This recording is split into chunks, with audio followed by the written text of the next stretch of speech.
Hello and welcome to Conversations with the Voice of Reason. I'm your host, Benjamin Boyce, and today's conversant is Jenny Holland, who is a writer and a Gen Xer. And in this conversation, we talk about just how based she is or wants to be and chart her descent away from mainstream slash leftish discourse and orthodoxy into the wild west of questioning everything. I find her to be a fiery soul with intriguing perspectives, and you can find her work linked in the description. If you enjoy this content, consider liking, subscribing, and even perhaps donating via the links below.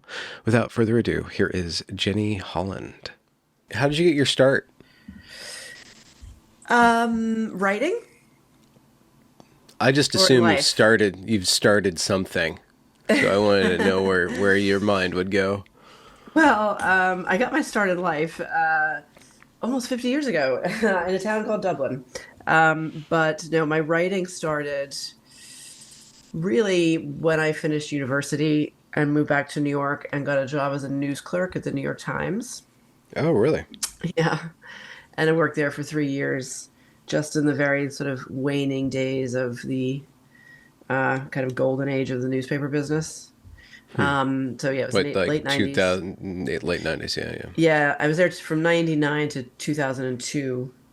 Um, and it was amazing. I loved it. It was a great place to work. I worked on the Metro desk. I've always been really interested in news and current events. But the reason I had gone into that was because my dad was a writer, and I Yeah. didn't really, coming out of college, I didn't really know what I wanted to do. I didn't have like a career ambition, and I studied English literature.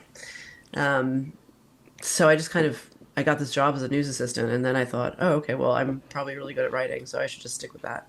But then I was sort of a journeyman for a lot of years. I worked in the media, then I worked as a speechwriter, and then I went and did a master's in London. And What's your most famous line from all the speeches that you've opined or penned?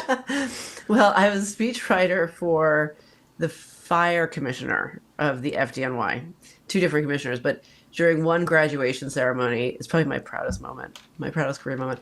I wrote a joke into the speech, and I didn't think I was going to get a laugh, and it got the hugest laugh. And my boss was so delighted because he was always trying to be funny, and he wasn't like a naturally funny person. So he loved me from then on.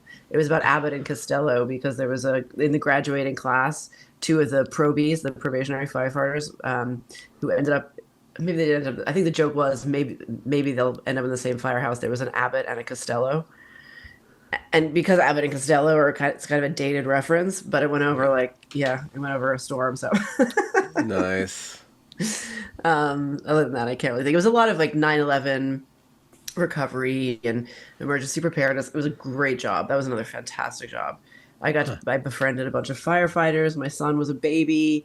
They would come to our house like with their fire truck, and we would go to the firehouse, and they would put their bunker gear on him, and he was 2. It was great. But I had to leave New York. I did not want to stay in New York. Hmm. I kind of saw the writing on the wall from a lot of the woke craziness. And I How would didn't that want. have affected you? Well, I lived in Brooklyn, and I had a son, and I really So he wouldn't be a son felt. for very much longer? Is that what Yeah, you're well, saying? I didn't see that coming. I wasn't clairvoyant. Um, I could see the racial politics getting nastier. And I mean, also basically, New York is really hard to live in. It's very expensive, diminishing returns, et cetera, et cetera. Fights to get your kid into school, all that stuff, all that big Yeah. city stuff. But a friend of mine, a few years before my son was born, a friend of mine recounted this thing, which really stayed with me and like horrified me. She said she picked up her son from kindergarten in Cobble Hill, which is a very posh neighborhood. He was in kindergarten, and she's not even a white person. So her son was like half of color, and she picked him up at school, and he was crying, and he was upset because a bad white man had killed Martin Luther King, and this was in like 2005 or 2006 or something. And I just thought, Hmm. why would you be making a small child cry over race history? And I found it really deeply unsettling, and I was just like, I don't want to deal with this noise. I wouldn't. I knew I wasn't. I knew I wouldn't be able to. hang like that. You Hmm. know. So yeah, I left and I ended up eventually back in Ireland. And I didn't really start writing for myself until what, 2 years ago, 3 years ago. What sparked that? You know how they say that like factory farming is bad because, the chicken or the pig needs to express its pigginess or its chickenness? And I think I spent a lot of my adult life trying to deny that I was a writer because my father was a writer and I associated it with financial instability and loneliness. And I was right about both of those things. So I just denied it for a long time and I did all sorts of other things. And I the other side of me though follows politics so closely and follows culture so closely, and I just knew I had to start writing. I just had to get it. And then randomly, a friend of mine from years ago in New York literally randomly emailed me one day and said, "You need to be a writer. I had a dream about you last night. You need to start writing." It was so random, and I was like, "Oh, okay. I guess I will." I just needed someone else to tell me to do it. Hmm. Yeah, and he told me about Substack, and I've been there ever since, and I love it. What is being a writer? What does that even mean? Yeah, that's a very good question. It sounds really wanky, doesn't it? I mean, I've literally only just been able to even describe myself as that. If like someone asks me, what do I do? I find that Yeah. question mortifying and terrible. And I'm like, just now starting to say, oh, I'm a writer. But what I think I am actually is I'm literally just a person. I am just a person. Unlike Okay. other guests that you've had, because I am a long time listener, first time caller, I've been listening to your show on and off for years. So unlike a lot of your other guests, I haven't actually done done anything like heroic, or I haven't been a whistleblower. I haven't written books on grievance studies, and I haven't all of it, like I haven't transitioned and detransitioned. Yeah. All I am is a person who says what I see. I genuinely, like, I'm not an expert. I'm not an activist. I'm just a person who says what I see. But it turns out that that's actually fairly rare, and it's actually hard to be that person. It was hard for me to come to terms with being that person. Does that make sense? Why? Because you liked the blinders? They were cozy? No, I think I felt that I didn't have permission, or I needed some sort of like, who am I to say anything? Who cares? I'm just a Okay. person. Yeah, yeah. Okay. Yeah. So I kind of kept it to myself for quite a long time, and then just stopped one day because somebody did randomly just come into my life and gave me permission, and he was right. That I mean, that really is my most natural skill and my most comfortable pastime is writing. I actually enjoy writing. I'm not one of those people who is like, it's torture. I hate it. It's miserable. I don't. Yeah. I don't find it difficult. I love it. I'm very Hmm. comfortable Yeah. expressing myself in written form, less so talking and looking at the camera. But yeah, What yeah. catches your eye then? If you're somebody who says, speaks what you see, I what's mean, your territory? What's your the, beat, it was my Jenny beat. Holland? Well, my tagline is personal politics for the politically homeless. And even though I know that sometimes I saw someone on Twitter being like, "Oh, politically homeless is a lame term." I don't That know. was I me. think it's very. Oh, was it? I like to make fun of things. Centrist, politically homeless. Yeah, but to me, it's like just literally, it's such an accurate description. I used to be, like so many people, like probably everyone you speak to. I Yeah. used to be a lefty. I went to university. My parents were Yeah. actual bohemians. They weren't faux hippies or rich people slumming Yeah. it. They were actually bohemians. They actually lived You had a outside constant streams mainstream. of aunts and uncles coming through the house. Is that what you're saying? Yes, I did, as a matter of fact. But I knew they weren't aunts and uncles. I knew they were my father's lovers because they told me when I was really young. So, yeah, we moved around to different countries. And so I've always had, yeah, I forget the initial question now. What was your question? What's your beat? Oh yeah, it's And then so it's you're talking about your assumptions. Your assumptions. Well, no, yes, you started talking about your politically homelessness, but I'm yes, my interested, like, tagline to what degree because are you willing to investigate and upturn the assumptions that led you to stop being a lefty? well, they seemed to just appear in front of me by circumstances, both in my own life and in the world that I was observing. Um, my own life experiences disabused me of leftism, which is the case for a lot of people. You grow up and you become naturally more conservative up to a point. But I don't really feel like I can call myself a conservative. I'm more conservative than I used to be.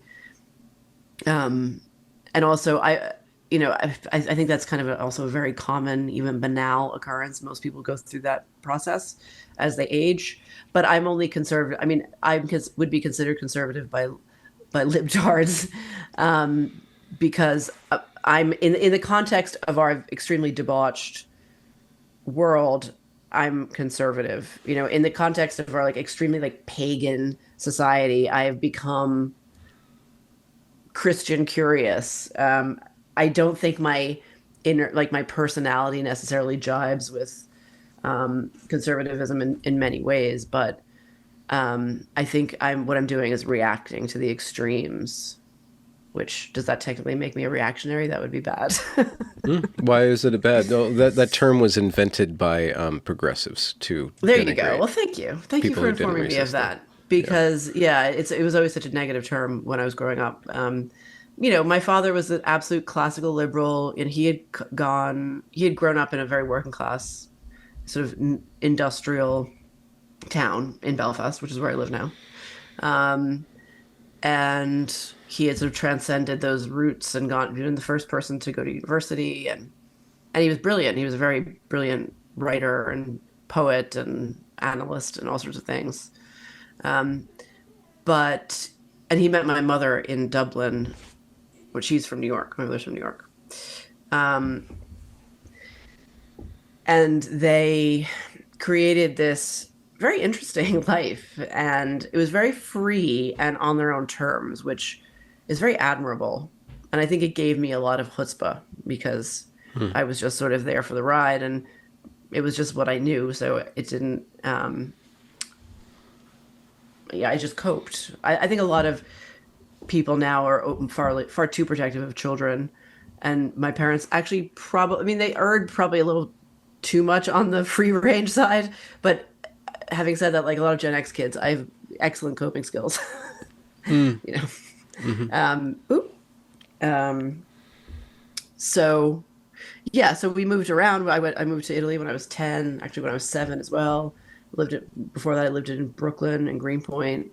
Went to a really shitty public school. Um, Went to another pretty shitty Italian public school.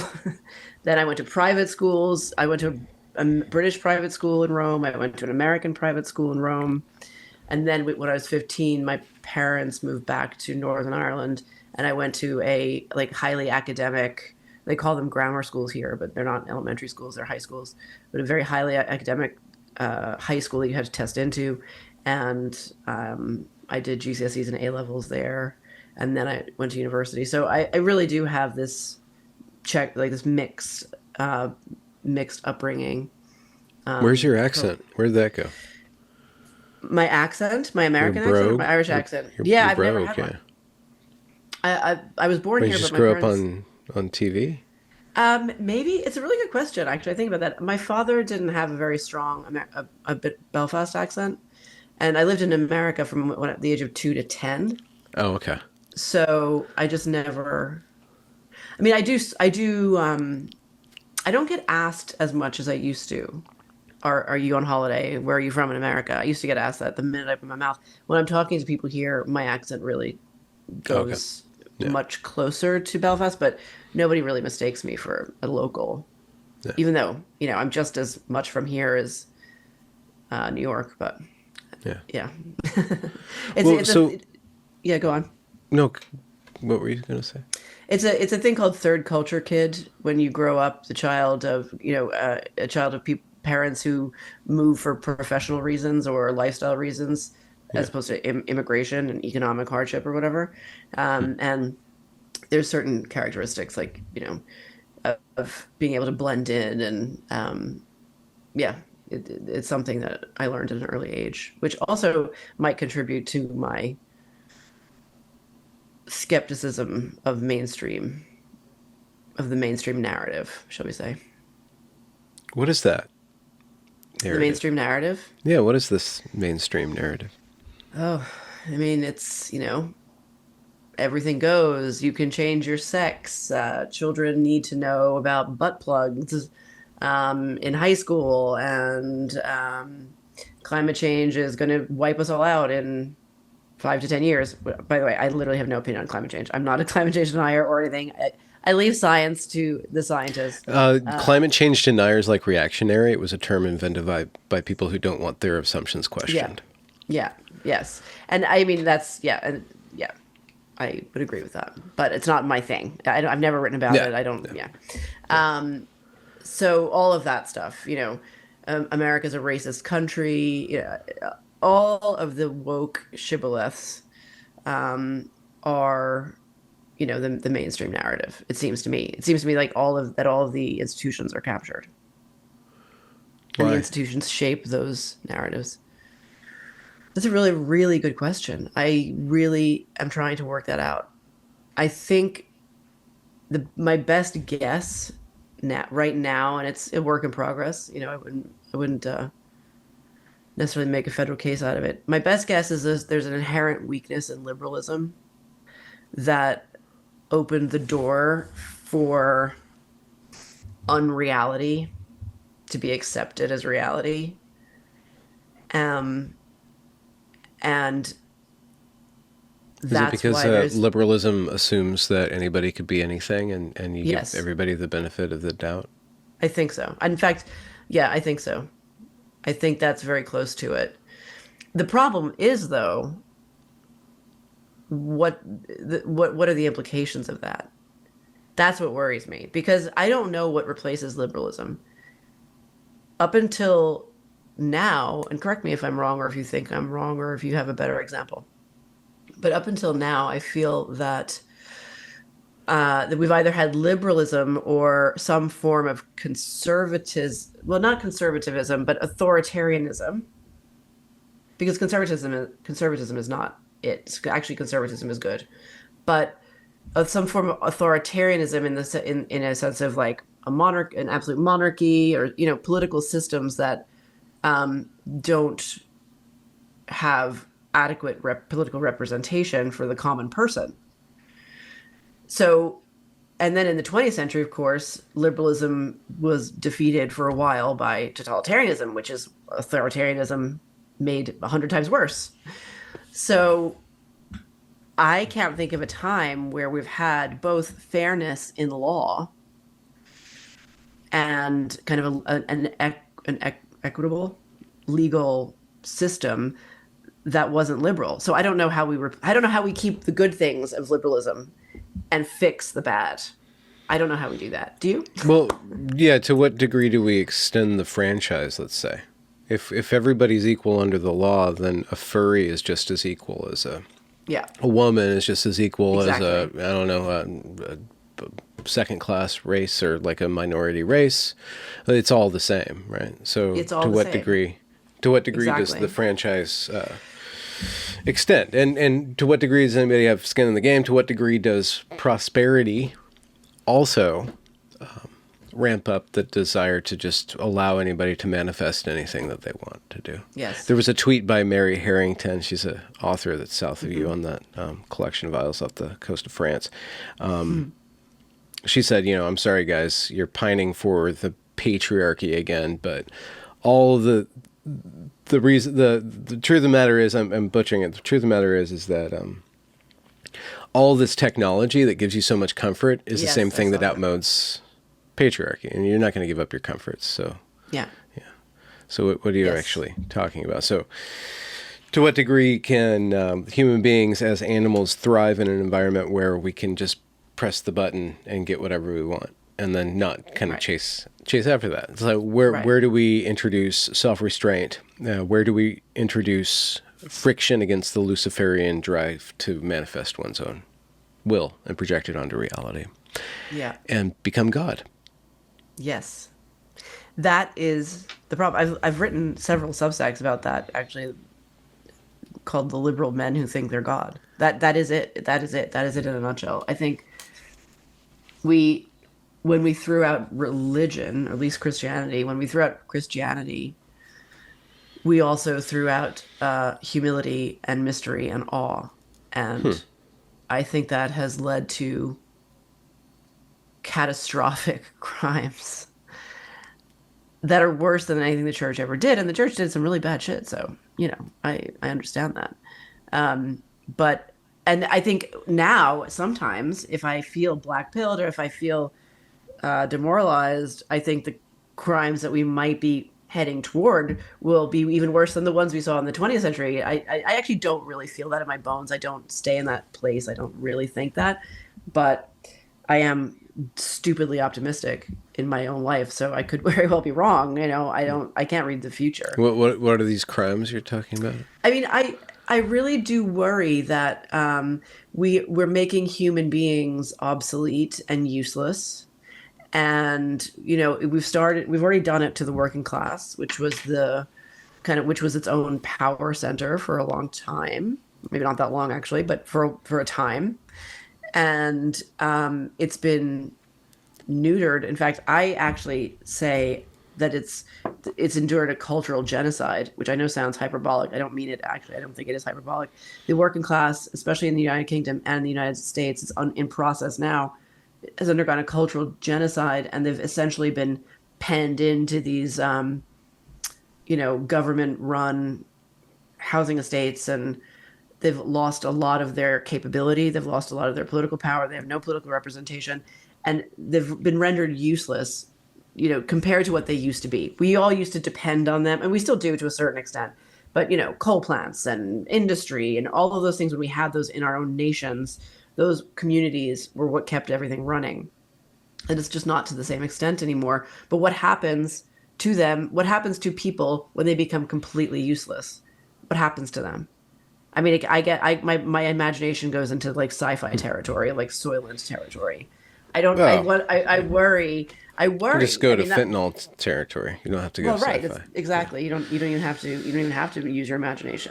Exactly. Yeah, but isn't that a failure to adapt to changing circumstances? I mean, isn't it the failure of the working class to restrain their children in the same working class parameters, because their children want to go to college, their children want to move up in the world, they want to go from the coal plant to the office, and then from the office to the suite, and then to the suite to the influencer model, which is I'm the highest achievement of my entire genetic heritage. I sit in front of a microphone. I talk to people that are represented by pixels all day. So am I not, like, why would I want to be a working class person? I mean, I do. Totally. I have, driven a school bus, and that's something that is good for me, to engage, to do some sort of skilled work, but. Sorry, I'm getting over a cold. No. Well, that's the quandary, but that's also the quandary of liberalism, isn't it? Is that liberalism or capitalism, or just the ability for people to manifest their intention? They're very intertwined. In a free market. You can't have one. Market, yeah. I don't know if one would have been created without the other. Yeah. But it is interesting. I mean, I do think that maybe you're being provocative when you say isn't it their own fault for not retraining or whatever. I mean, I don't want to rob. Well, maybe I am. I'm a freewheeling provocateur. That's right. I read that. According to Uncut or some journalistic endeavor on the internet, but. I don't like feminism insofar as feminism just makes women the victim, Yes. or socialism or Marxism, whatever this is. Like, oh, those poor working class, they're all drunk and stuff. Well, they're sitting on their asses. Yeah. Maybe they're not intelligent enough to adapt, and so they need to be pandered to in some way. Well, that's what and then treated like children, and then is that not just going to perpetuate the same, like, don't help yourself, we'll help you? Yeah. I mean, and my Americanism is showing, my old hearty, do it yourself. No, Here's some I think bootstraps. that's a Hang I yourself think or that's a climb a mountain. Tory position, actually, a conservative Oh, party position. I think Tory. the That sounds well, not a snooty to me, but position. yeah. Yeah, it's not a position, not like a policy, but like that would be Yeah. a thing you would hear, but in a home counties pub.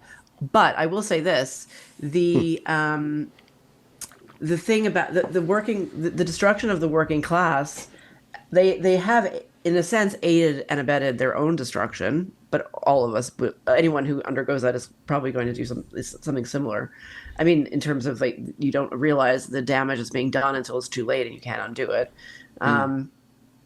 And hindsight's 2020. They should have seen this coming.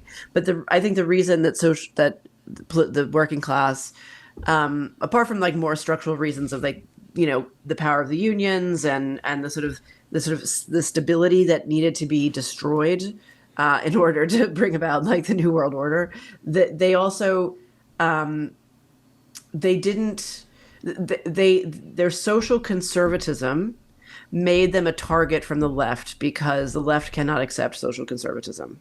And I Hmm. know from personal experience, having grandparents, aunts and uncles, growing up around. Not that I'm working class, not even the slightest. I'm so bougie and fucking William Sonoma. It's like pathetic and embarrassing, Yeah.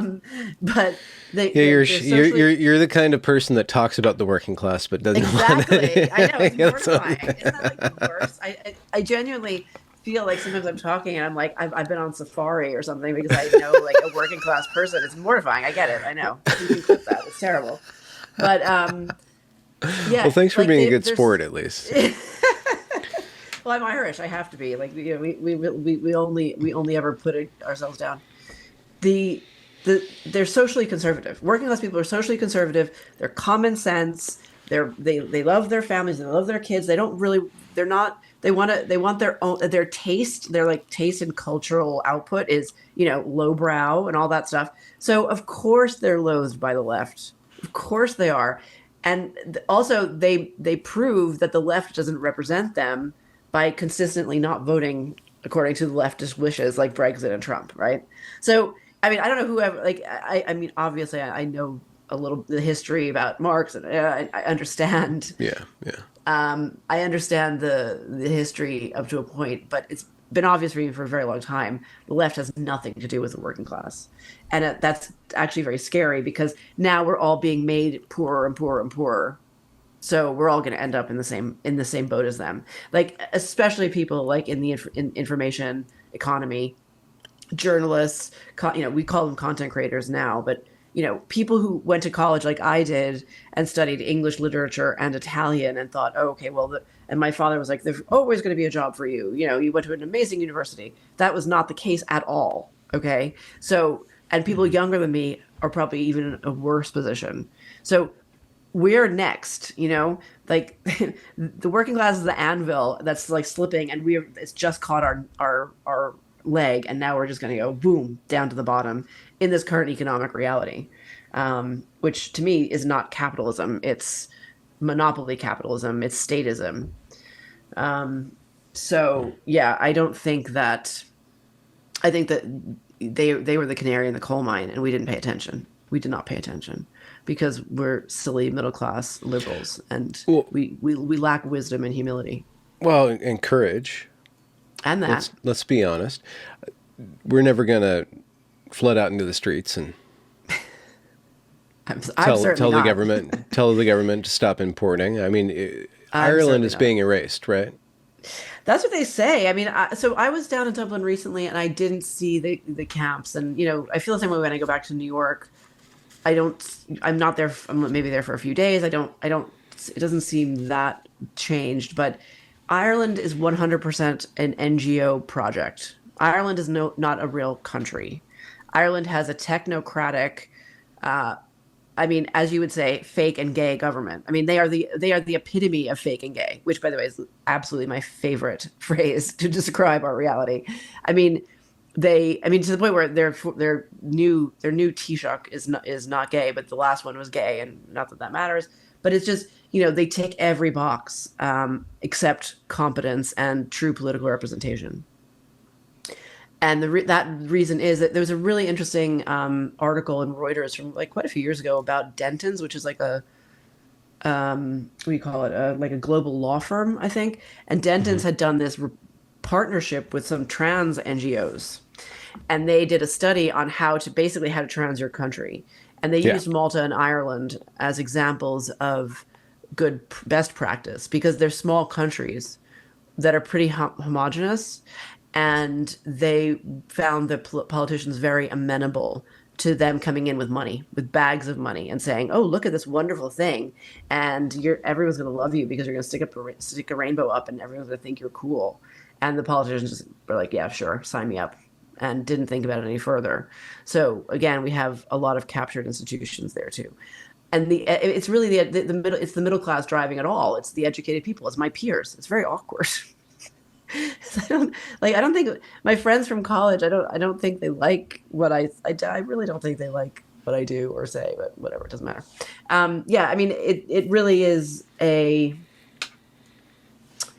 um, an instance of capitulation to NGOs, and they've been able to do it because they're small and they don't have this irascible um, conservatism Yeah. like England does. England does. England Yeah. England has a disagreeable kind of streak which might save them. Proud. Yeah.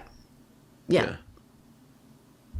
It's very sad Yeah. because Ireland's a great country other Well, I than mean, that. it kind of reminds me a little bit, and apologize to any Anglophone who's tuning in or Anglophile who's tuning in and watches me make a butchery of our very rich and nuanced histories, but it kind of reminds me a little bit of Canada and America. America's got Yeah. a strong right wing. Canada does not. Canada is, at this point in time, they were the shining place on the hill when he wanted to get away from 100%. Bush and wanted to get away from Trump. But they're going off. Talk about freewheeling. They have no pushback, and so They're it's just literally just going. murdering people. Like the government Yeah, is just no, like, why don't you commit suicide? Here, we'll yeah, do it for you. That's we'll actually trans you. murder. Oops, here you go. We'll kill Oh, you. oh, oh, you're depressed? Here, let's kill you. Yeah. It's wild. So this is very interesting. This is another thing that I think about a lot, and I haven't figured out yet. Much like what is wrong with liberalism. Um, why are the Republic of Ireland, New Zealand, Canada, and Scotland so Scotland too. incredibly captured? What do they all share? Obviously, the language, the post-colonial thing, the British post-colonial British thing. Um, and I did hear an Irish journalist called David Quinn give an explanation, which is they have this post-colonial hang-up and they want to kind of stick it to the Brits and make themselves look better. Like, oh, look at us. We're so much nicer. We're so much more enlightened. We're so much more progressive. We don't have those nasty right-wingers around. And I think that's true, but there's Hmm. something else as well. There's something even deeper than that. And I just can't quite figure it out because they're almost like cookie cutter. And I personally think because I remember, because I'm old enough to remember, my dad used to always say, "Oh, Canada and Scotland and Ireland, they've done such a great job educating their people." Um, and it's somewhere in there. It's this sort of strain of like mumsiness and bureaucratic control that these countries have just. Oops, I keep doing that. Sorry. I think they're still a conquered people. That's what it The is. Irish still And are, yeah. no, all of them. This is, I'm just throwing this out. They're still a conquered people. They're still, and it's just that the new colonialism is anti-colonialism. The new colonialism is progressivism. The It's new just this religion is certainly is. And the Irish, I mean, the Irish kicked out the British, and everyone thought, oh, aren't they plucky? But then they just let the Catholic Church rule them, and they were not much better than the British. yeah. I mean, they were taking women and locking them up as slave labor up until 1996. Oh, this was So for loose women, right? Like the yes, women yeah, who. and or just even ones just bad. It didn't have to be sex. I don't think it could have been a bit of madness. Anything No. that a priest found untoward.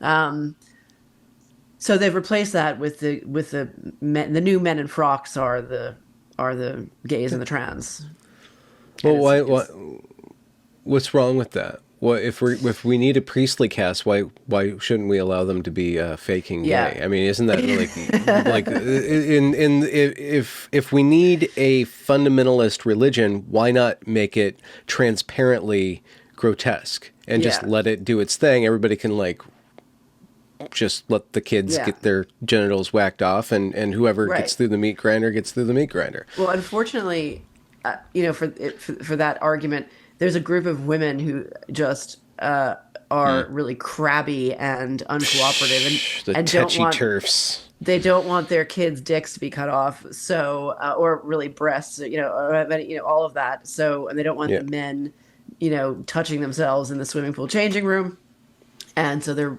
foiling the plans of the fake and gay new priest cast. Well, I mean, And didn't they set up the conditions thank for God for it? them. Well, the feminists certainly did, and that's the thing. I mean, I hate to be a fence sitter, but I really am a fence sitter on this issue because the TERFs were the number one spotters of the problem.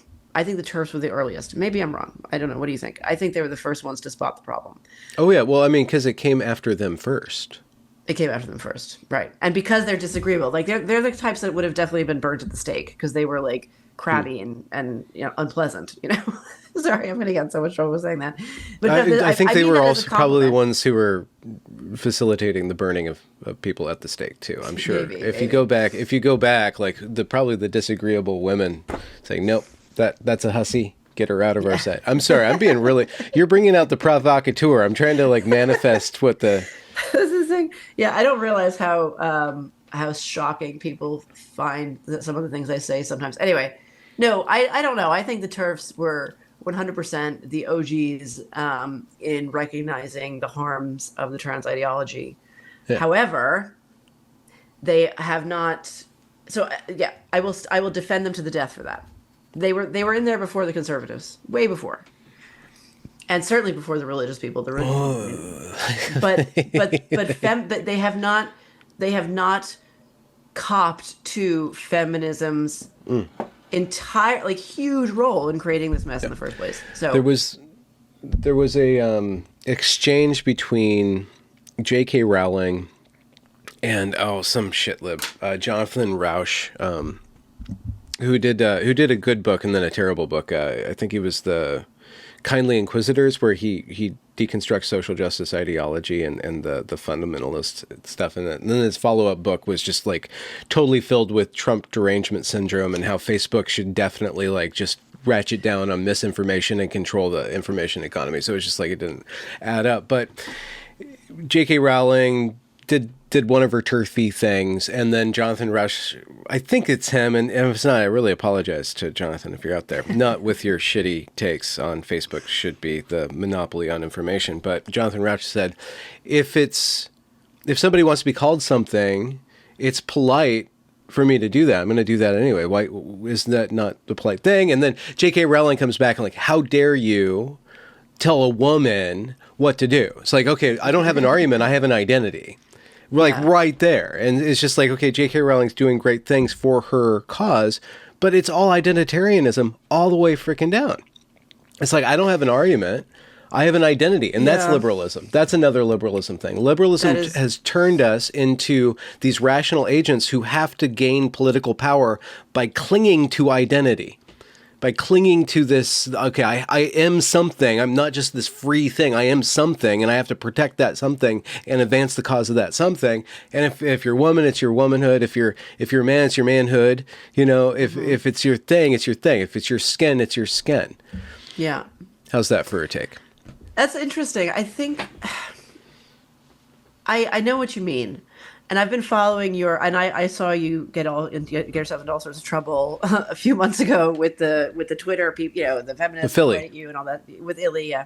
And I mean, like intellectually, I'm not actually maybe not intellectually. I think morally, I'm on their side in that debate. Okay, let's for people who's coming in, let's spend just a little time describing the situation. A man goes to a conference, he's wearing a dress. Yeah. This triggers a bunch of people who aren't at the conference who see men wearing dresses as predatories, as ipso facto. I shouldn't use Latin because I'm not a lawyer, but as de facto, I guess, performing a fetish and then subjecting everyone who sees him Yeah. to his It's a so-called violation. It's a transgression. fetish. It's a transgression. Yeah. So who gets to decide who wears what, and how can you tell a man what to do and not tell a woman? A woman Yeah. could do whatever she wants. She can Yeah. wear the hussiest Yes. thing imaginable. A man, however, that's a sexual fetish because he's Yeah. projecting a sexuality. A woman's inviting sexuality. There's the power imbalance. Woman's always right. Women can't be criticized. There we go. Yeah. So I think that that's a very good summation. And there's something in there that even a few months ago I may not have recognized, but I'm starting to understand that there are double standards and that those double standards are good and they favor women. And I like that. But not in the way that feminists do. I think the double standards of women getting a higher level of regard. Well, first of all, I'm a woman, so obviously it's in my interest to Yeah. find that pleasing. But I think it's something innate in us, and feminists and liberals have a really hard time with that because if you allow that there's certain qualities about women that elevate them, then it's getting close to putting them on a pedestal, and they're special princesses and all that stuff that makes women, liberal and feminist women uncomfortable. But I think that's true.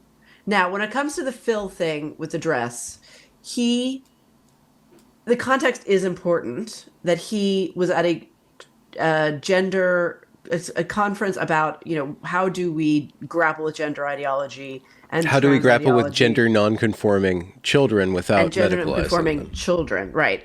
And he wears a dress to this, and I think that was. Although now having watched your interview with him, finally, it took me ages to do it.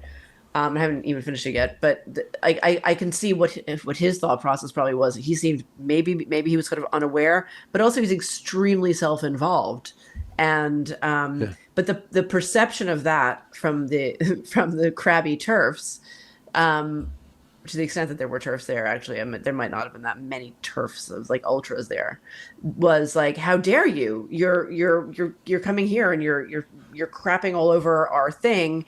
And in the very space where we're trying to figure out how dangerous men like you might be, here you are.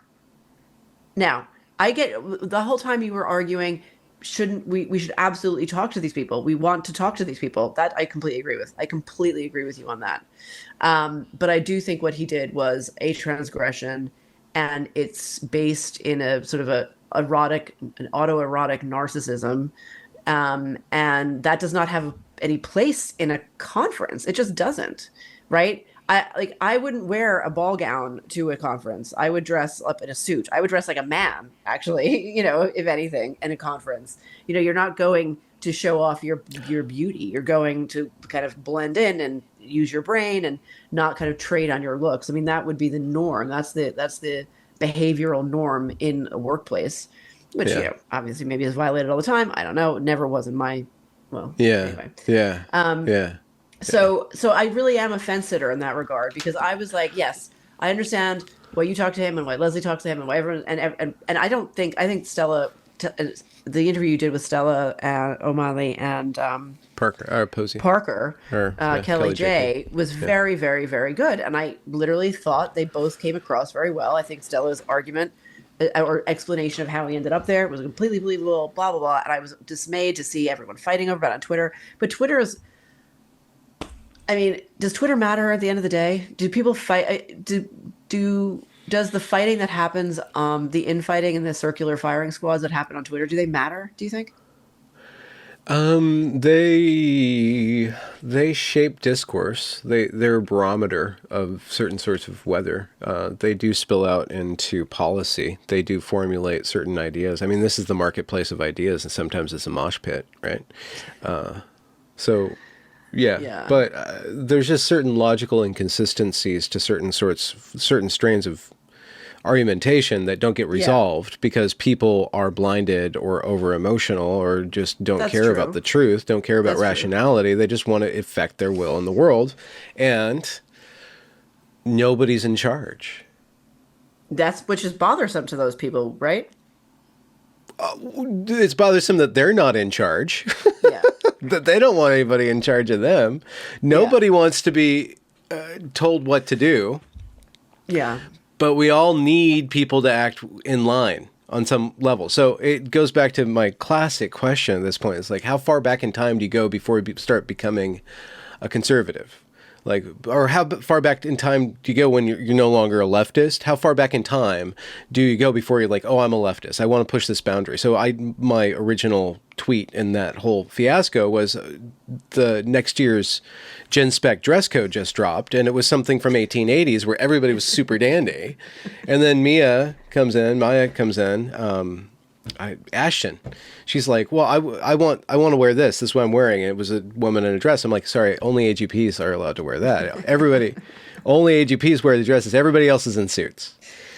I mean, we have to acknowledge here that radical feminists are not known for their sense of humor. So I'm sorry, Well, okay, sense of ladies. humor I or think you're yeah, well, great, but you do tend to like take things a bit seriously, and then you're off to the races with umbrage. I take umbrage. yeah. Um, but okay, here's the thing I'm thinking and working on. Okay. So I was reading Batya Sargon Ungar's second book called Second Class, and it's about the working class, and it's very good book, very very very depressing.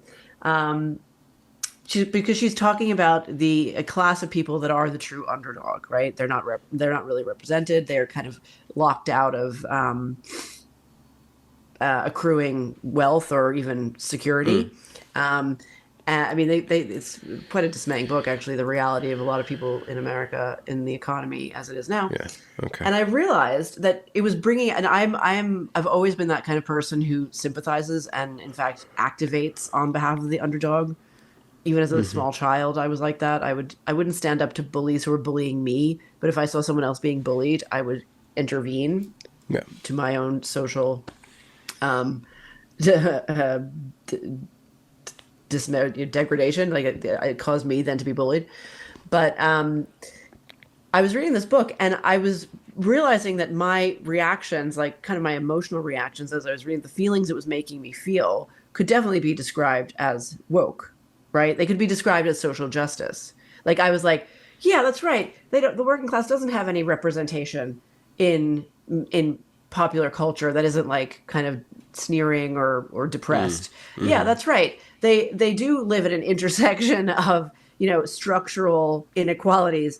And then I was like, to myself, I could hear that I sounded what we now call woke. And then I realized, well, actually, maybe the thing that's so terrible about social justice is that it's misnomer, to put it charitably. It's anti-social and it's anti-justice. But that doesn't mean that we don't have a need for what is really social and what is really justice.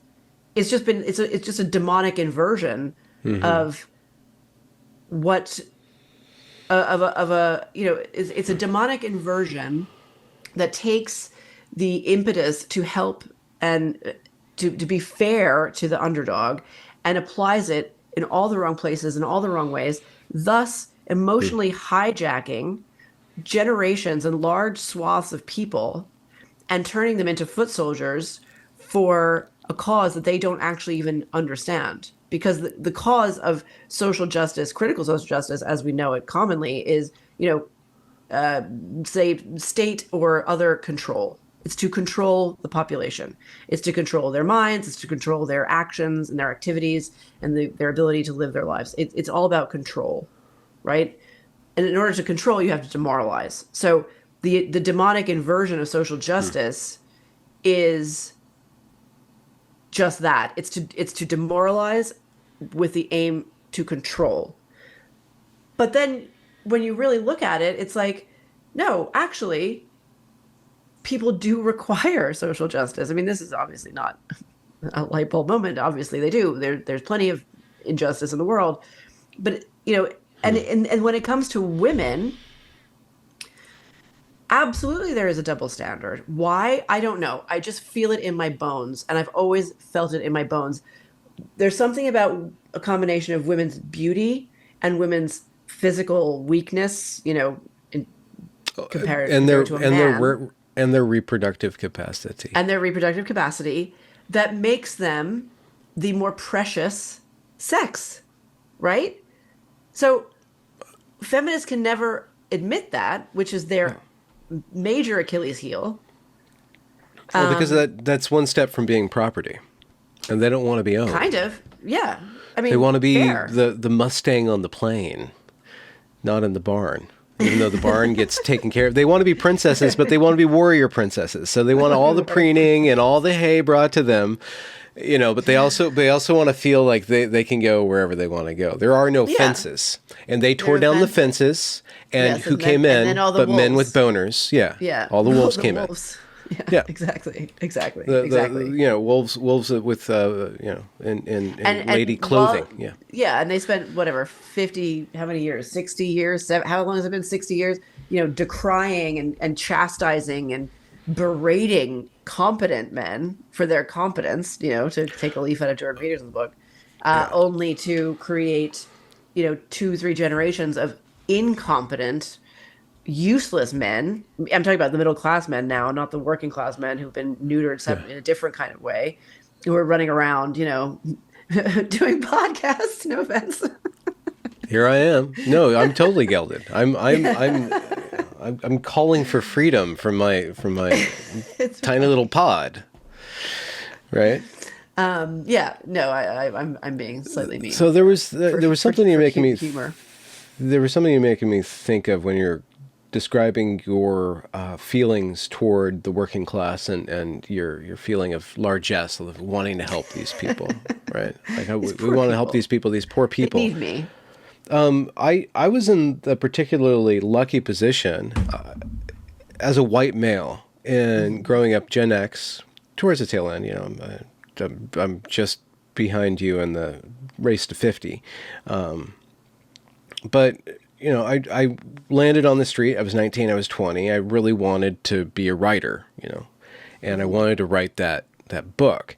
And I didn't get a leg up because I was a white male. I got the opposite of that. I realized nobody's going to help me at all. I don't have a women's prize, or a woman's book. And I would look at books that were being sold or pushed, and they always brought up their identity of like this Indian American woman. Like that was like something nice, or like the first, in terms of like the race thing, like the first black person to do this, the first black person to do that, whereas me, I'm like the first man or the first person to do that was of my, general descriptor. So I have to compete with those guys. I have to compete with giants. I have to compete with Nietzsche. I have to compete with Goethe. I have to compete with Schopenhauer. Like, I have no excuses.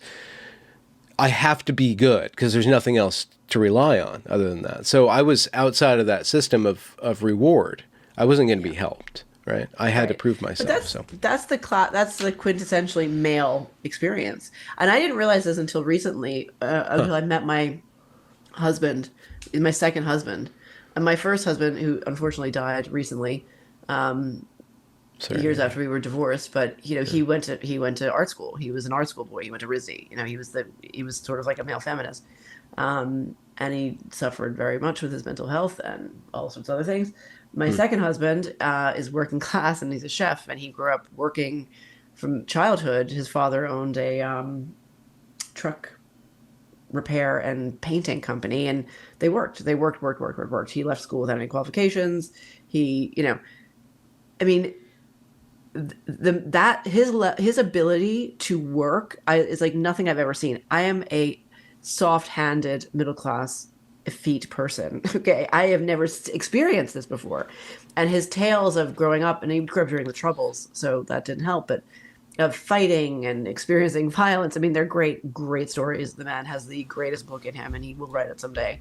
But um, he made me see in very real terms the concept of male sacrifice and the concept of men literally sacrificing their physical bodies in backbreaking labor to protect and serve the family. Hmm. And that, I mean, not, I never considered myself a feminist. I'm too like cynical and jaded, really. And I was always too like too much of a Gen X, like whatever. I'm not going to name myself anything kind of person. But that really blew You just myself. named yourself. that's Yeah, that's exactly. that's our ironic position as Gen Xers. Exactly. That's exactly I'm it. too cool for labels. I'm the too cool for label. Hand me that one. Also, I can't commit. I cannot commit to any like one stance. I'm really kind of promiscuous when it comes to ideas. I'm like, Hmm. okay, it's tempting. Let me consider it. Yeah. Um, but so he really showed me in my life like, oh, this is actually what most men do and have always done throughout history. The vast majority of men have been like him, not like my, the men I knew, like my own father, even though he was working class, he was not, um, and the men we all know from college, and and there's so little cross class socializing that you can Mm. easily live your whole life without ever experiencing that. So, Yeah. but you experienced an intellectual version of that, which is nobody cares about you. No one's going to make you feel Nobody special. cares. Yeah. Women have women are always making other women feel special, and men are always making women feel special. Women have a need to be made to feel special. We do. I do. Yeah. And I'm not, I mean, I'm not a You see super that in girly your girl. media, you know, like Yeah. it's really, you see that in your beauty products. Like it's all Oh my God. about Yeah. pampering you. Yes. It's all about Yes. like, you're special, you're amazing, I know. And I and love it. I buy all of those products. I go yeah. to that. I got, my hair done today. Like, but also there's an expectation that in my life, and I'm shameless about it, and I don't care. I'm not one of these like sisters are doing it for themselves type of persons. Like, oh, you're my 15-year-old son. You're going to carry this heavy thing. I'm not going to carry it. I mean, do we not do we not see? Do women not see our female privilege? We have huge female privilege, and feminists obviously cannot accept that. Conservatives, they make it infantilizing, and they act like women are these pure creatures, and they're not. Women are deviant as hell. They're just as bad as men. I'm really sorry about this. Do you want to get a glass of water? This always happens when I'm recording. It's so annoying. Oh, there you go. That's fine. You're Um, so effete. You need me to like say your words for you. So you just type it out, and I'll use my rich, deep voice and just exactly. broadcast your position. But yeah, as a women, and then because we need to, we need ourselves to feel special. We then try to make others feel special, and we develop this sort of toxic empathy, this faux kindness, and it really leads us astray. Meanwhile, the poor old men, the decent men who are busting their balls to make us happy, are, we're Yeah. ignoring them, we're berating them, they can never do anything right. I mean, I Well, think that's probably a fairly typical dynamic for a lot of people. Obviously, it's not everyone. I'm obviously generalizing, et cetera, et cetera. yeah. But I think there's a healthy dose of women who just generally love men and look yes, up to men, admire men, want to follow men. they're I think that they're the those are majority, I would say. they're unsung They're just not heroes. Yeah. online as much. Well, they're too busy getting busy, and then They're too dealing busy with going out the on dates. yeah, and then dealing with the byproduct of busyness, which is Yeah. even more busyness.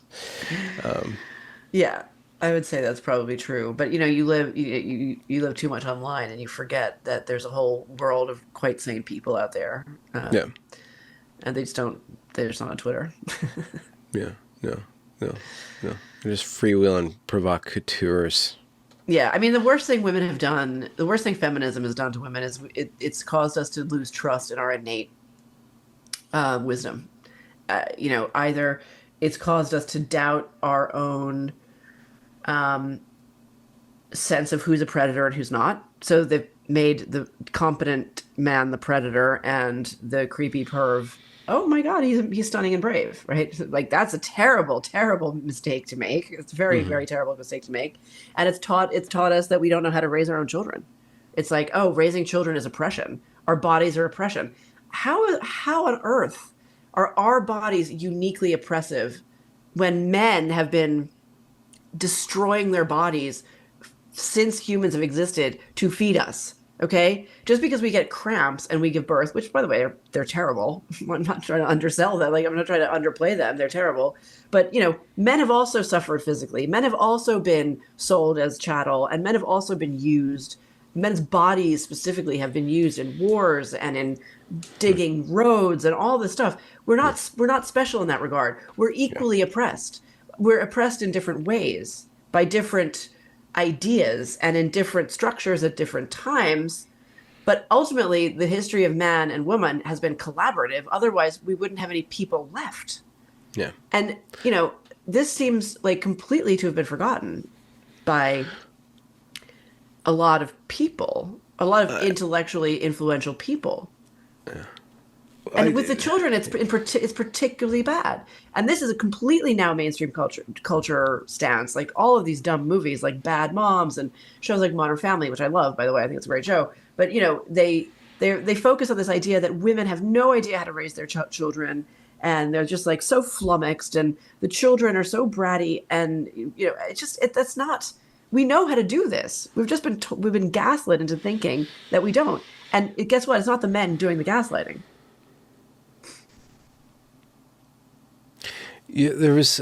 I like. Well, one. Thank you very much for opening up, because now we get to question one by one all of your liberal assumptions and see just how based you actually are, ready to Okay, get. let's do this. Well, you said something. We are equally oppressed, and I think that is another.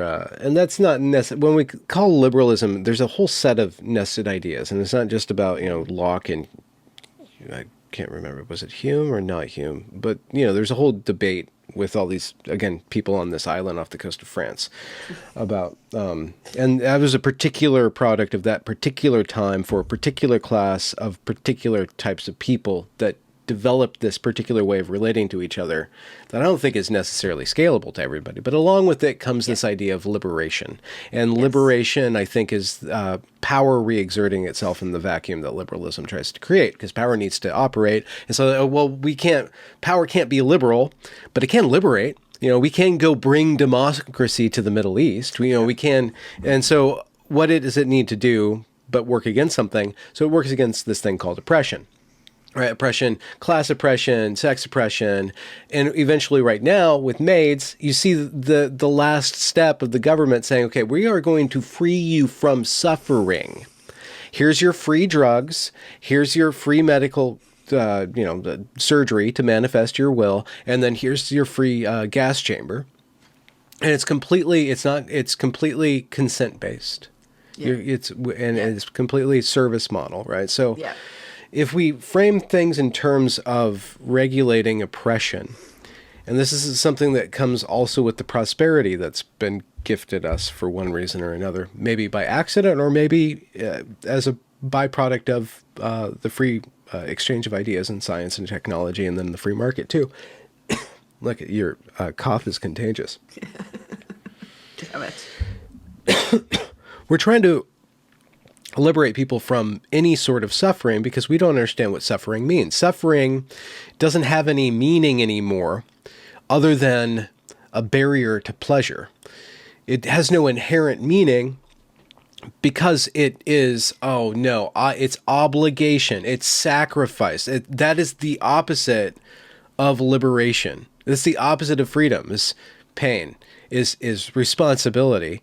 And yet, when you strip away suffering, you strip away responsibility, then you strip away competence, then you strip away agency, and then you have somebody that's completely unable to do anything other than what is given to them and go out into the street and demand their rights, their trans rights, their housing rights, or whatever. Right. Yeah. Right. That's So really it's all, interesting. that's a piece. I'm going to go back to that that little monologue you just did in the future and write it down and think about it. I mean, this idea that it's consent based is so important, and I wrote about that in an essay I wrote about Russell Brand. I have an idea. Remember when? I'm sorry, really quick. You just made me think of a pun for one of your titles, consensuality. It's about consent-based sexual mores, and like that the kids are given. Can I touch your breast? Okay. Can I touch your bum? Consensuality. Sorry. So Russell Brand. Yeah, it's like a new gender, a new sexual orientation. Yeah, so I wrote an essay about Russell Brand when he had that hit piece on him with the rape allegations and whatnot. And I don't know. I'm not gonna go on a limb and say he definitely didn't do it. I have no idea. You don't think he was a naughty boy ever? He was just He always definitely just was a like naughty this. boy. It definitely was a naughty boy. But my point was that consent is a very unreliable metric in this porn and sexual excess soaked world. So how the hell can we rely on a yes when we've essentially been groomed and we don't know because all of our innate wisdom has been stripped away from us, women, girls, ladies. We don't know how to conduct ourselves, right? Yeah. I mean, the question is, can you be raped in an orgy?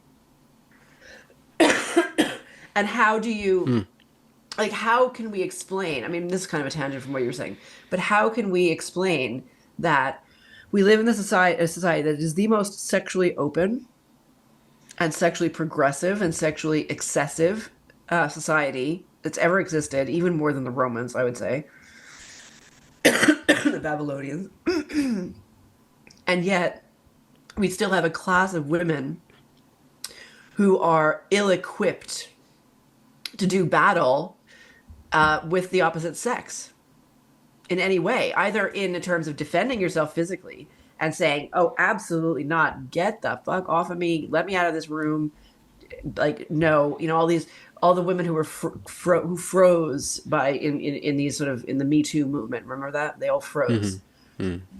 And Camille Paglia is very, very good on this. They didn't freeze when they wanted attention by tattletaling on the men. Suddenly they're like, oh no, I'm annoyed. But I think, let's give them the benefit of the doubt. They were frozen in fear or whatever. Let's give them the benefit of the doubt. But how is it possible that you're such a girl boss and yet you don't know what to do when some pervy guy comes up to you? You kick him in the balls, you run away, you scream. I mean, these are all basic survival skills that women have always known. We've always known these. So how come we live in the most sexually open society when we're never done talking about vaginas, like constantly, to the point.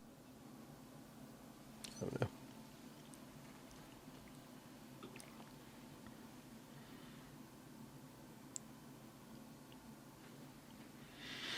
Nuts.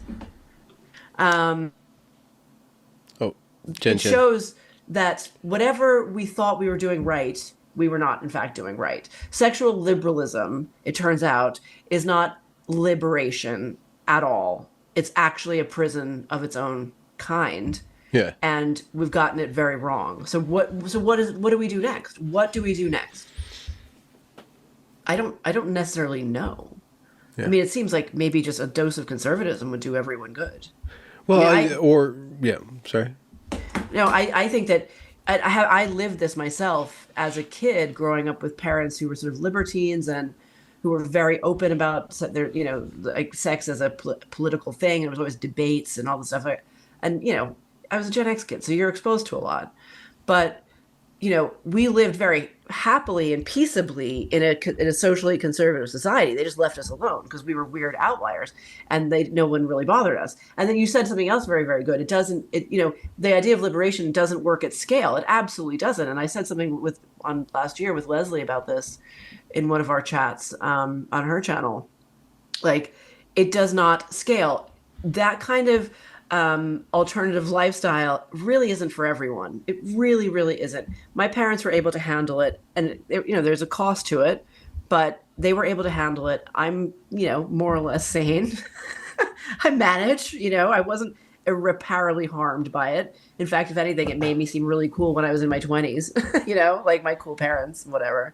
But that doesn't work for everybody. But what we have now is we have an idealization of that alternative lifestyle, and it's being foisted upon all these total normies, and they just can't hack it. No. They can't hack it. Yeah, no. They can't.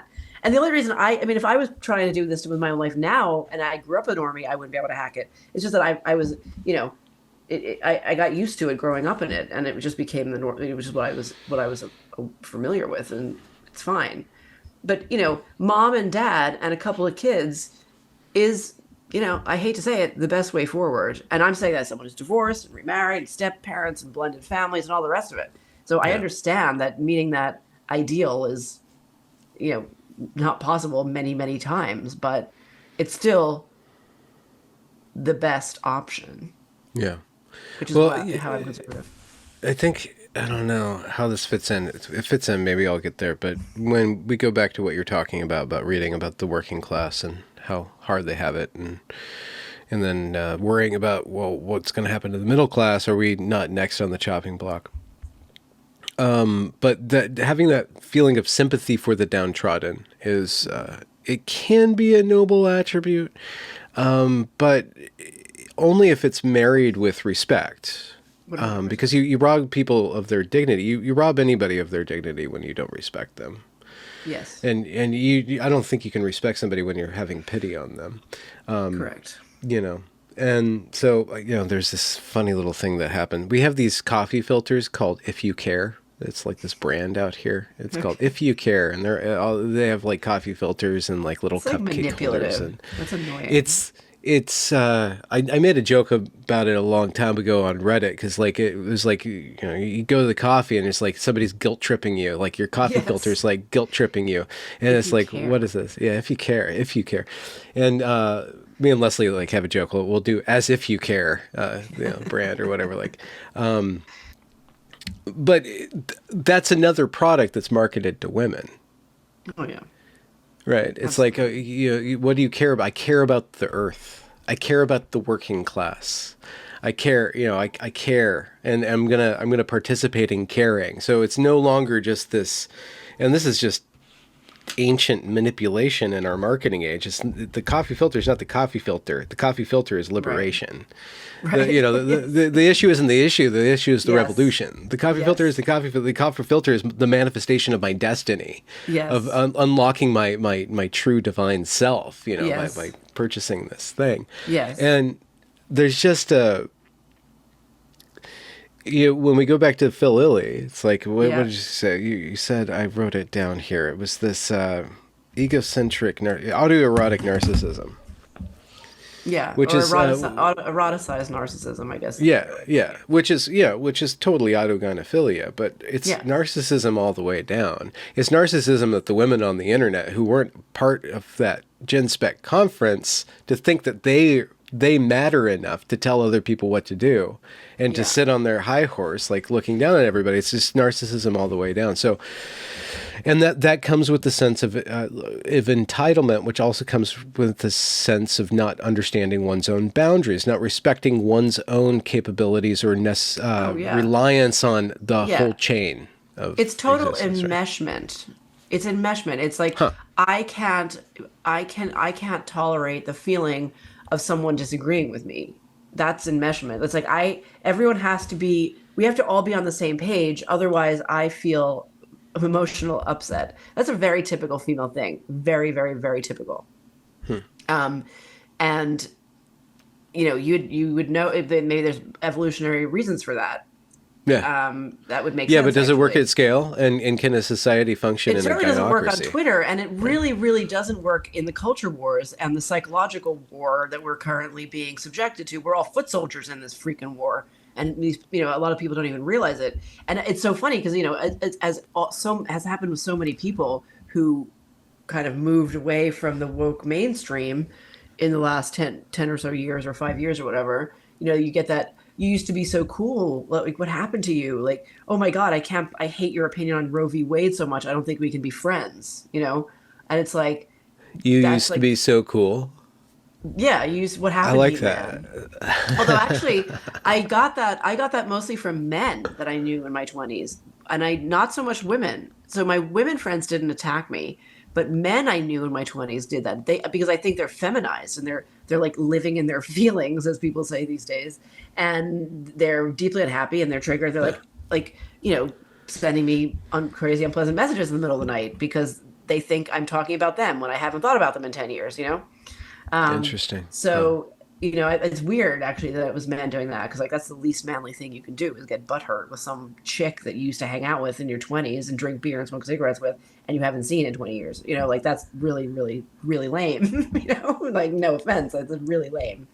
So, but women have to have this, and they have the sense of like, there's all these invisible tripwires, not just with women, with everyone. And so certainly on Twitter, it's like, oh, well, you agree with me on the TERF thing or on the trans thing, but you listen to Tucker Carlson. Oh my God, no. Or didn't get the COVID vaccine, or like, oh my God, no. And it's like these tripwires where you can't you can't create allegiances then. And it's like, well, we can't agree on everything. I don't care. Practice not caring. Women need to practice not caring. As if you don't care. That should be the coffee As filter. if you don't care. No, I don't care. I don't care what you think. I don't care what you think of me. I don't even care what I think. Obviously, some cheek of me saying that because I write my thoughts out and send them out. Well, no, I mean this is interesting because we have to contextualize your this opinion that you're saying. I mean, you're not talking in a political sense. No.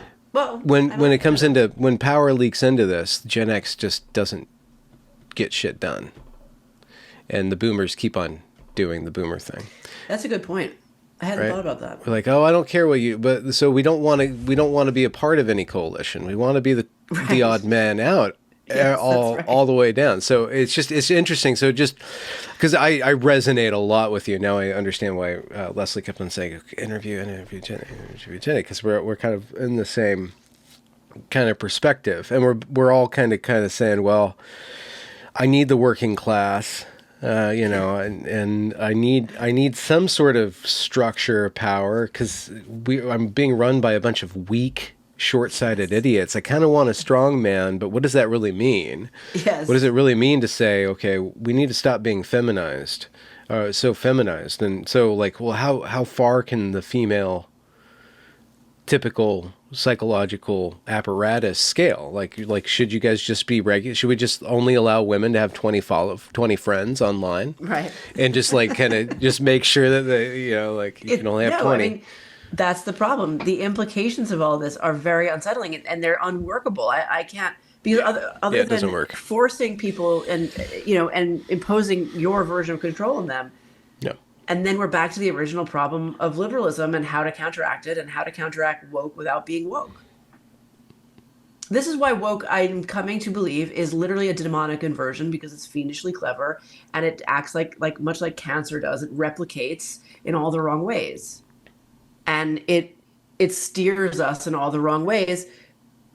And by doing so, it makes it impossible to correct the actual wrongs because then you're like, oh, but now you're just like woke. Oh, now you're just trying to control.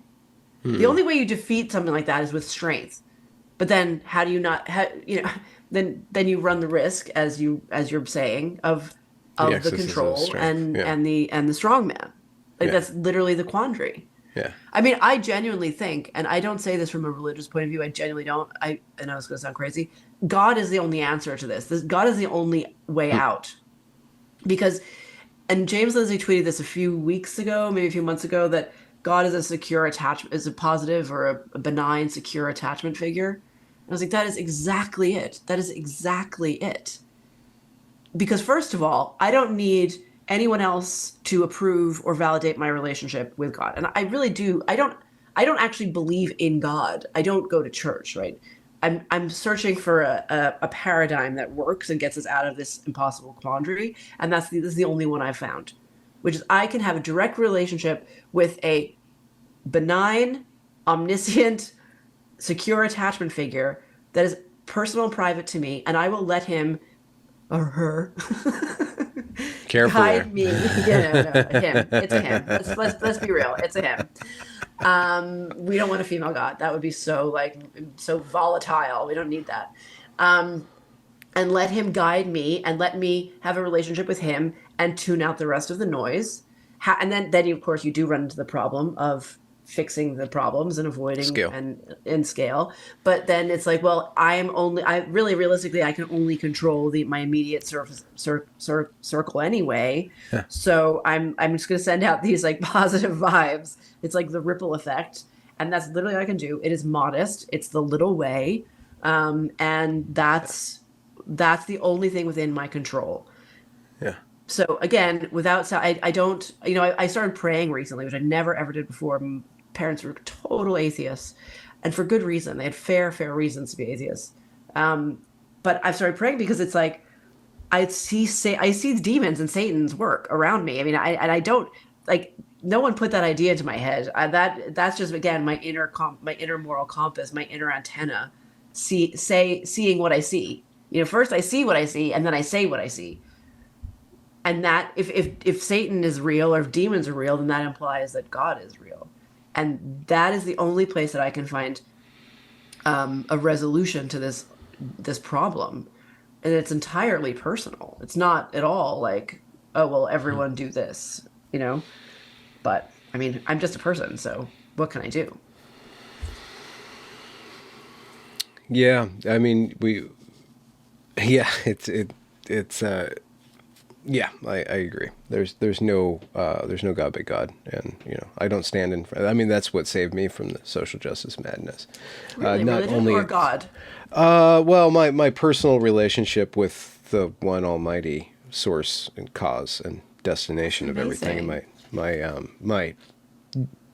my direct experience of that context when I was at Evergreen. And there's all these different factors, but when I was subjected to my first DEI, Struggle session. well, not quite a struggle session, but the training session. But you're getting trained to get struggled. It's like examine your privileges. What are my privileges? How am I underprivileged? How am I privileged? And I was in a small group with the Rashida Love, who was conducting the whole thing. She was the DEI officer. And this is back in 2016, 2015, before this stuff went completely nuclear, both at that college and around the world. But I'm like, no, I'm not going to think that way. Because I saw her, black woman, and say, okay, well, I have all these privilege. I have all these things where I'm underprivileged. I'm like, well, actually, you mean those are the ways that you are privileged now in this context. And then she would talk about all the ways that she had privilege, like where she wore these nice shoes and she went on a vacation, and how privileged she was. For doing that, I'm like, I'm not going to take my sense of worth and shame and give it to you. You want that. I am only accountable to God. So when I was struggled and they were trying to struggle me, I'm like, wait, you have no idea who I am, and you just want power. And you have no idea. You don't even know what you're doing.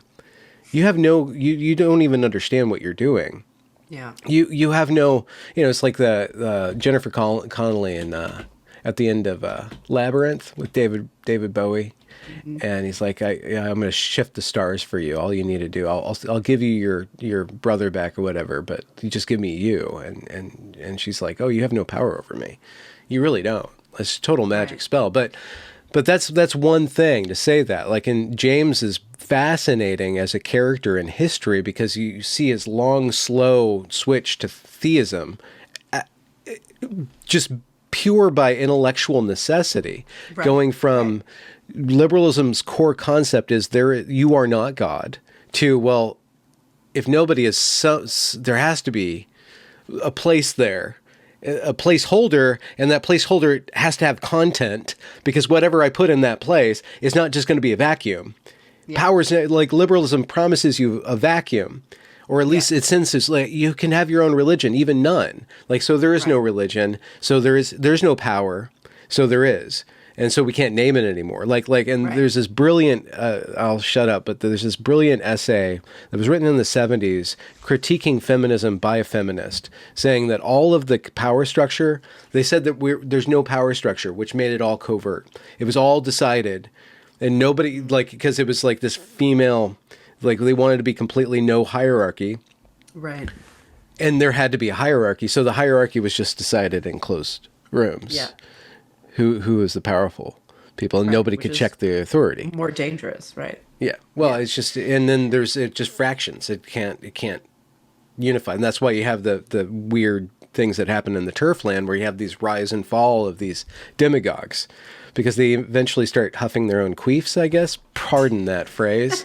That's gross. It was gross, but it was female specific, sex specific. Sorry. So that was a rant. I'm sorry to take up so Well, much. no, it raises a lot of interesting questions. Where did you get that understanding from? Was that from your upbringing? Like, did you grow up religious? Where did you grow up, by the way? I grew up in California, and yeah, I grew up religious, but it Okay. wasn't just, I mean, yeah, I grew up with the structure of Christianity around me and biblical Christianity around me and the different, worship services and all that stuff, but there was a content in there. It Yeah. was from a very early moments in my life, I knew that there was a living God that Right. whose love supports and sustains everything, and without that, there is nothing. So that's the foundation of all of existence: is this living entity Right. that loves me and knows me more than I know myself. Did you ever go through a phase where you fell out of that belief or understanding? Because I don't think of it as a belief. I think of it as an No, it's understanding. not a belief. Yeah. It's not. Well, no, I had a period of like struggling with the belief until I said, well, I'm not capable of believing. I have a problem. I'm Gen X. I can't Yes. believe. Right. Same. Same. I Same. just can't That's exactly the believe. same. I But I can't. know. I can't believe and I can't commit. I can't Well, commit. yeah. Yeah. But yes, But you but can that's pray. it. It's yes, I can You can pray because I can practice. understand Yeah. like that, like you said, the benign attachment figure. And now, but I grew up very, and I mean, I actually culturally, I was surrounded by Catholicism. My grandfather was very Catholic. I grew up in Italy for fuck's sake. I lived literally in the basement of a church. Like that's where my mother lives to this day. Like I'm very familiar with cultural Catholicism. Um, but I never understood it until maybe a few months ago. It started to dawn on me. And What was that? I Why? I What don't happened? it's in the ether. It's in the ether. Wasn't it one of these big publications did a story on this recently, how people are praying again and turning to religion. Was it the Free Press or something of that stature anyway? And I've written about it. Interestingly, the detransitioner I mentioned at the beginning of the interview, um, we did this in May of last year. This chat, and this year I was asking her on Instagram, just over DMs, what she thought about the turf spat. And she hadn't paid any attention to it. She doesn't pay attention to detransitioner anymore because she's turned to God, and I haven't spoken to her in a year. I mean, it's in the ether. Like the collective subconscious is picking up on this as a survival tactic, as a Mm, survival mechanism, which mm, is the best thing that could possibly happen. Because, mm, I mean, the mm, thing is, like we're mm. headed towards some sort of revolution of some kind, and Or revolutions are revelation. bloody. Yeah, Or exactly. It could be revival. yes. Well, that's the alternative. So Yeah. revolutions are Mm. bloody and chaotic and terrible. Like they're terrible. So as much as there needs to be systemic change in many ways and we need freedoms back, careful how you go about it, obviously. Yeah. And this is maybe our inner instinct, our divine Yeah. understanding telling us and guiding us into a safer harbor.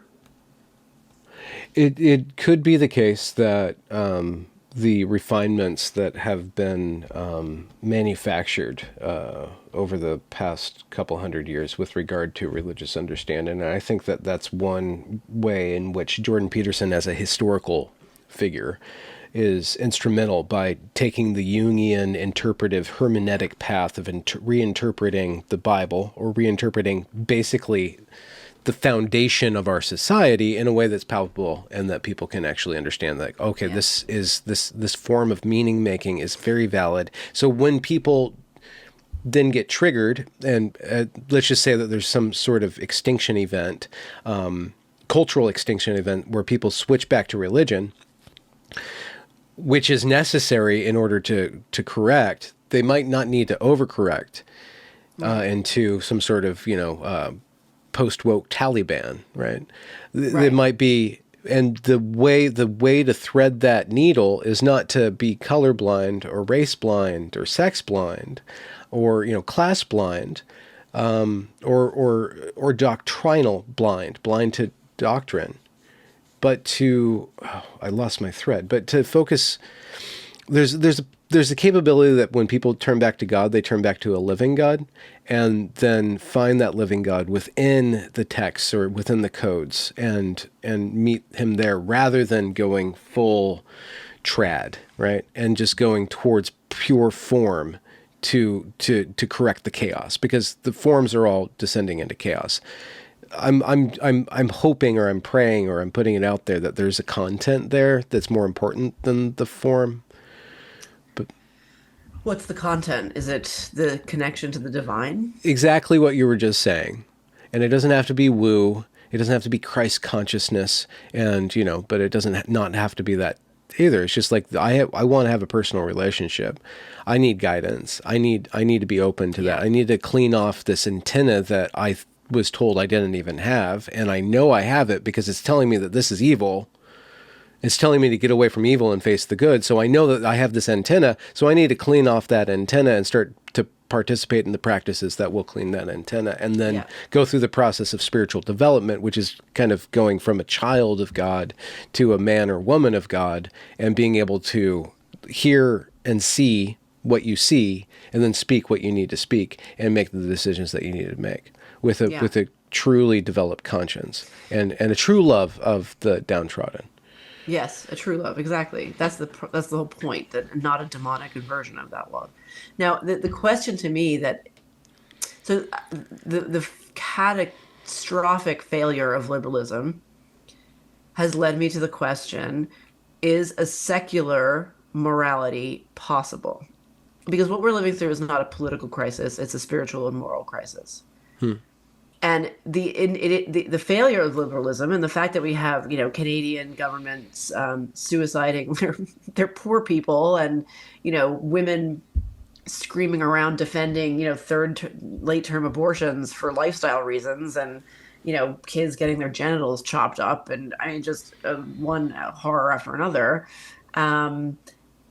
would indicate that no, a secular morality is not possible. And that's as the kids say, that has me shook. Like, that really is a shock to my system, because I grew up again in this very niche environment, not scalable at all, of a family that was quite, they had their own moral code, and they lived by it, and they were open about it. So even though it was kind of wacky and not particularly moral in some ways, they were honest and forthright about it, which I think was, worth something. And they didn't lie, they didn't steal, they didn't cheat. I mean, they didn't cheat money wise. They didn't cheat. But so I thought I was capable of a secular morality. I lived my life until about maybe a year ago, maybe 9 months ago, thinking that I was capable of a secular morality. And I just don't think that's true anymore. Why? Why not? Why can't we have a secular? Why can't we have nice things, Jenny? Why can't we have nice things? Because we do not have the discernment and the humility that will then give us the self-control. Because when you're like, these are all seasons of life issues, okay? The young people aren't supposed to have self-control. Toddlers aren't supposed to have self-control. Little kids aren't supposed to have self-control. The adults are supposed to have self-control, but we have adults running around, men wearing dresses and silly things like that. They're silly. It's embarrassing. It's cringe. It's pathetic. It's pathetic. It's not adult. It's not mature. And so that's the problem.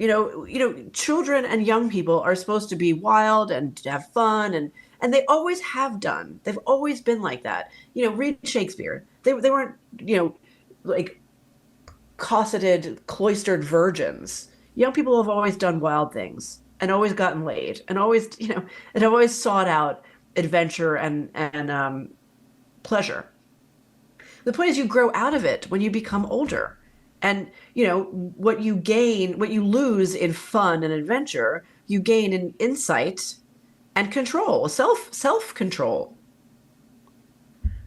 That paradigm has been absolutely disappeared. It's disappeared. And what we have now is people our age running around after young people, kissing their ass, giving them the mistaken impression that they know a single thing when they don't know a single thing, and handing over all of this cultural power to them instead of teaching them making the path by walking, by just allowing them to mature as nature intended. Every once in a while, a box upside the ears. Yes. Kick up the ass.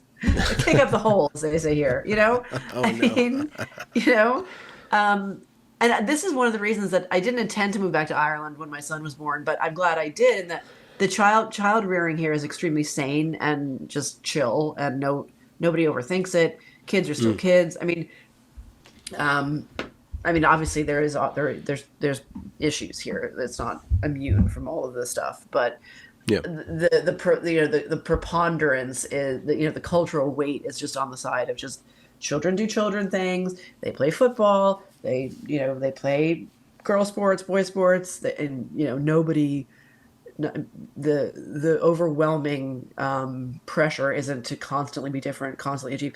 Like Americans, I was just back in New York last week or 2 weeks ago, and it's so funny. I love Americans. Americans are so wonderful. They're such wonderful people. They're open. They're direct. They're professional and courteous. They really, like, when you leave the country for a long time, you come back and you're like, oh wow, there's so many wonderful qualities. But the flip side to that is that this crisis of authenticity and this crisis of identity, which predates woke, but really is the predicate for woke, which is, oh, I'm Irish American, I'm Italian American, I'm African American, I'm this, that, and the other. Like, you couldn't just be, right? Even in the 90s, I had a friend who moved, like me, to Northern Ireland the same year, and she had lived in Pittsburgh a long time. And she used to make fun of her friends. We were 15. Because all of her friends in the States, back in the States, were like in NA, and they were all in therapy. And we laughed at this. We scorned this. We thought it was silly. Like, you're not that important. Like, you don't really have problems. Like, shut up. Like, get over yourself. And when I went on a binge of your content, because I was talking to you, and I like the detransitioner lady who's married to an autogynephile, like that, like their minute self-inspection is really alien to me, and it's not healthy. You don't have to have a diagnosis for every single thing. Like the fact that you don't like the texture of cloth on your skin, does that need to be a diagnosis? Does that need to have a scientific name? Can you not just stop thinking about it for a while? Like, I genuinely don't get it. Like, you just need to just kind of get over yourself a little bit. And Americans have overindulged on that side of things, especially with their young people. I don't think we experienced that when we were kids in the 80s, and I was living in New York in the 80s. So I was an American child. I don't think we experienced that. But For God's sake, we still had bullying. Yes, we still had bullying. And look what happened when they took away bullying. The world I know. went to shit. The world went to shit. No, my husband is like, bring back bullying and bring back corporal punishment in schools. And I'm like, you know what? When he first said it, I was like, oh my God. And now I'm like, oh shit, he's completely right. Yeah. Like, that's hilarious. Yeah. And yet at the same time, we don't actually want that. No. But at the same time, Well, we do. I don't We ridicule. We dogpile. This is the other. We talk about Yeah. Twitter. There's certain behaviors on Twitter I just don't participate in. Like, I'm going to find a video of a 16-year-old talking about her gender, and I'm going to laugh at it along with 2,000 other 40-year-old men and women. Haha, look at this snigger. Wait, that's not. I agree with you, but I think until recently I was really judgy of those young people, and now I'm not. I'm like, actually, no, you can't judge them because this is entirely a problem of our making.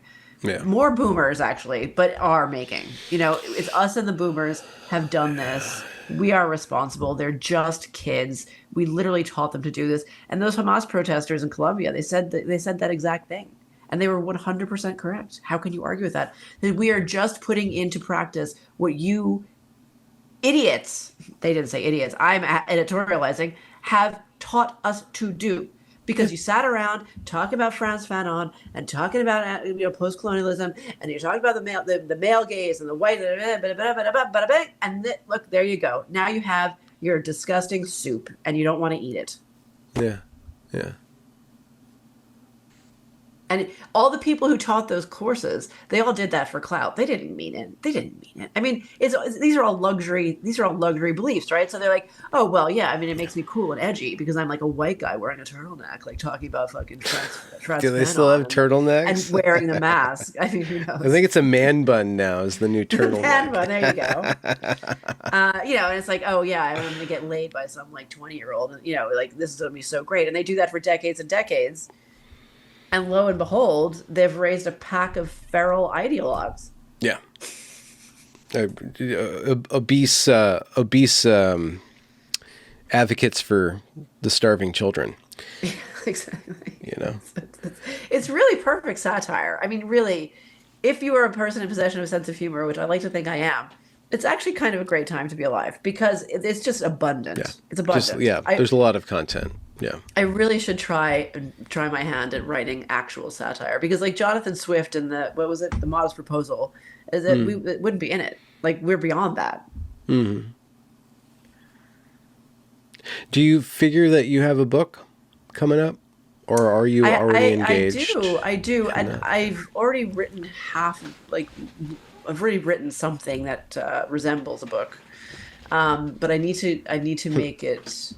I need to change, not to change it. I need to expand the idea somewhat. It's kind of it sounds very ambitious, but it's basically it's a story of our generation, but told through 3 relationships along the lines of like divine comedy, but not in terza rima, like not in poetry, but like hell, purgatory, and heaven. So I haven't written the last part. I've only written the hell part, which is that's always the easiest part to write. It's the easiest part. It also is when I was young, and it's like it's a bit of an exercise in nostalgia, I will admit. And that's written, and that's actually, I mean, I can stand over that. I think it's quite good, but who knows? The rest of it's going to end. I can tell it's going to end up, if I eventually get around to writing it, in this weird kind of understanding of God that we all seem to be experiencing out of the blue, or maybe not out of the blue for you, but for a lot of us. That's where it's going to end. And that's my idea. But I've got 2 dogs that always need walked and all sorts of other things. Oh, excuses. Excuses. I know. Yeah. I know. But meanwhile, I just keep plugging away at my Substack. Which I absolutely love. I love Substack, the platform. I think it's great. How can people find you? So it's my name, which is with my middle initial. So my first name, Jenny, and my middle initial, E, for Elizabeth, and my last name, Holland, .substack. I named the Substack Saving Culture from Itself, but the URL is my name. And yeah, it's all there. Not much of a paywall, so Yeah. if people pay for subscriptions, it's out of the kindness of their own heart. I don't have the bandwidth to produce extra paid only content at the moment. Hopefully I will someday. I write for Spiked a lot as well. That also is a regular thing. And it's fun because I do you have a focus this year, this next coming summer? Well, I think this idea of I do have a focus, and I've completely blanked on it. Oh yeah, I'd like to do more video. Actually, I'd like to try and get out of my comfort zone a little bit, and don't know. I don't know how to do that though. I mean, other than just doing it. That's the only way to do it. So Did liberalism fail Gen X, or did Gen X fail liberalism? I think liberalism failed Gen X 100%. Wow. I don't know how people in certain generations seem to just absorb similar characteristics. It's a mystery that I don't quite understand. I think the characteristics of our generation are this sort of like detachment and sort of clear-eyed / jaded, cynical. And And I think that, you know, liberalism caused us to be that because we started to notice its failings as we became adults. Because even when we became adults, the workforce wasn't as good as it was for the boomers. The intellectual, professional managerial class workforce. Yeah. Universities were already not nearly as good in the sense that there was more people in them. The professors weren't, the eccentricity was gone. The kind of freewheeling, anything goes bit was gone. They were kind of corporatized and professionalized, and that was Standardized. yeah, and standardized. And then the job market wasn't as good. The boomers were still in all the jobs, and they still are. They're still there. Yeah. 30 years later. Yeah. They got the technology and the money to spend on it. They just keep on trucking. So yeah, I think liberalism failed us, but not as badly as it's failed millennials and Gen Zs. What do you think? I can see it from both ways. I can see that my generation failed liberalism by not by taking for granted via prosperity the responsibility that we had to actually produce a generation that is capable of the high degree of detachment and self-control that liberalism requires. But also at the same time, liberalism, or what we're kind of calling liberalism, which I hear a lot of people already arguing with this because we're describing something by slandering it, but it promised this world of, and this isn't just liberalism, this is just America. It promised this world of color blindness, of opportunity, of not needing anybody to tell us what to do, and just being kind of free from that and what snuck up in that power vacuum. We didn't study power. We didn't respect power. We grew up on Footloose. Power is bad. No, you go get your Walkman and you dance on the street. And John Lithgow's he's the bad guy. It's just Chesterton's fence kind of thing. We didn't really understand power, and power was hidden from us. And I think that the process of actually becoming unpolitically homeless is to question these assumptions and start to be realistic about the nature of man and the nature of woman and the nature of power. And the nature of power is not pretty. Yeah. It's just not pretty. And the only way to make it sustainable is to say there's no God but God. And that I'm called to be a man of God, right? There's no that power needs to be, it's kind of a monarchical thing. It doesn't have to be monarchical, but there's God, and then there's a king. It's hierarchical. It's hierarchical. It's very hierarchical. So, I mean, in our defense, we were told that we were living at the end of history. Remember that? Yeah. We were told that everything was fixed and everything would be fine. And I personally, I took them at their word and I checked out. So that's on me. Yeah. Now I'm really 50 and I'm like, oh shit, I really dropped the ball. Yeah. But in my defense, when I was a young person, I was just like fed with the assumptions that this was how it would always be. And thankfully that turned out to be false, because imagine the boringness of still living in the 90s. I love the 90s. I am completely doing that nostalgic thing of like, music was so great. And I watch all of those dumb reels on Instagram about like how hard and tough and sassy Gen Xers are. And I'm like, yeah, that's right. And I send it to my 15-year-old who's like, oh my God, you're so embarrassing. Cringe. Yeah. He wants no part of it. So yeah, no, I'm totally indulging in nostalgia. I'm not proud of it, but I don't care. Yeah, there's Gen X is the generation calling everybody else fake and gay while being totally cringe while doing it. Well, middle-aged people are just going to be cringe. You just have to accept that. But I mean, yeah, yes, it still needs to be said that everything is in fact fake and gay. So Yeah. that is 100% the best analysis of our time. Yeah. Yeah. Well, Jenny Holland, I will link to your work in the description. You're also active on Twitter under Semper Femina, I think it is Semper called. femina, which means always woman. Oh, okay. So you're always going to be a woman. You always have been a woman I always will be. from It's like sunup to Semper, is sundown. it Semper Fidelis, the Marines? Semper Okay. Fi? Semper Continual Fidelis, or always or something? always faithful. Okay. Semper Yeah. Femina is always female. Why'd you choose that? That's what I am. I'm a Okay. very female. I'm very female. I'm very heteronormative, like very much so. So Well, okay. Yeah, um, as is apparent by you using gay as a slur this entire this interview. entire time. Oh my God. I just, I kind of live in my own head. I live in my own world. My mother, would always say really outrageous and provocative things and get everyone all upset, which is, hilarious in its own way. Mm, And so now I just don't even, I'm so used to hearing and saying provocative things. I'm not trying to be provocative. I don't think of them as provocative. Um, but, people with sensitive, soft ears are like, oh, I'm like, yeah. oh, what? Did I say something? I don't know. Well, you're among good company then. Yes, I can tell. Actually, you've got that. You've got the same. Provocateur extraordinaire.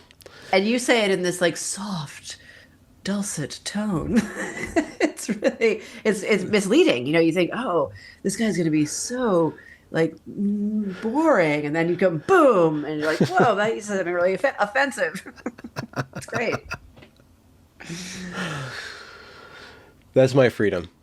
That is, yes, that is. It's your brand as well. It's your It's my brand. brand. Yeah, it's my brand. I apparently, yeah, I gotta lean into it. You gotta lean into it. If you get journalism, you might as well just embrace it and run with it. Jenny, Exactly. thank you very much for apparently your evening. Yes. Enjoy your work, and I know my audience will too. And you said something about doing video, so I assume you'll start a channel of some sort, if that's I what you're may have saying. already If you started already one. started, okay, well, send me the I link to don't. that if Okay. that's what you want shared. I don't know. I've lost the login, so I don't know how to get back to it. But yeah, I'll do something along those Boomer. lines. You fucking I boomer. know. I know. Jeez. No, it's been an absolute delight. As I said, I've been watching your stuff and listening to your stuff for a long time. So thank you for asking me. My pleasure. I'm gonna And say hi to stop the Leslie. Oh yeah, I will. I will right now. Boop. And there we go.